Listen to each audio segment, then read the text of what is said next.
I have a master's degree in international relations and have worked extensively in intercultural communication.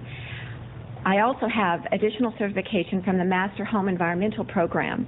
My research has involved monitoring environmental hazards and educating the public about them.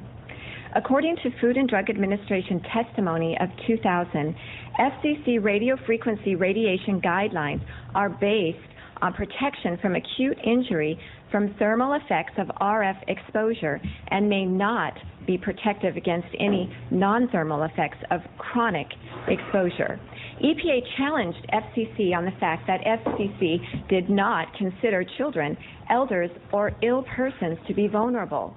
Such vulnerability is well established. Since FDA and EPA both cite inadequate FCC protection, the city must establish monitoring and mitigation efforts in its ordinance.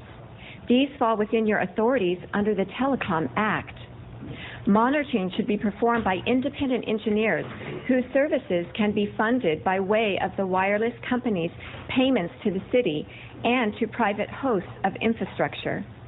Mitigation should involve the city's provision of RF shielding materials in high-exposure residential and school areas. Because antennas are often disguised and hidden, the public must be informed of their whereabouts. I urge you to post on the city's website a comprehensive list of antennas with their owners and frequencies. One general source is antennasearch.com. T-Mobile asserts on its site that the wireless industry is tightly regulated by the FCC, which sets and enforces very conservative, science-based RF emission guidelines to protect public health. In fact, U.S. regulations are among the most lax in the world. Environmental exposure or power density can be measured in microwatts per square centimeter. FCC allows the public 1,000 microwatts per square centimeter for microwave radiation. This is based on a 30-minute exposure, not a 6-hour school day.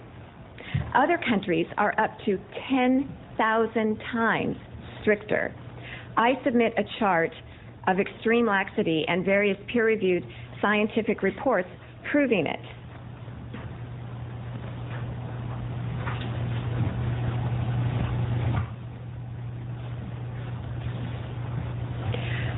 For example, Santini et al. Conclude from these results, it is advisable that cellular phone base stations should not be sited closer than 300 meters to populations.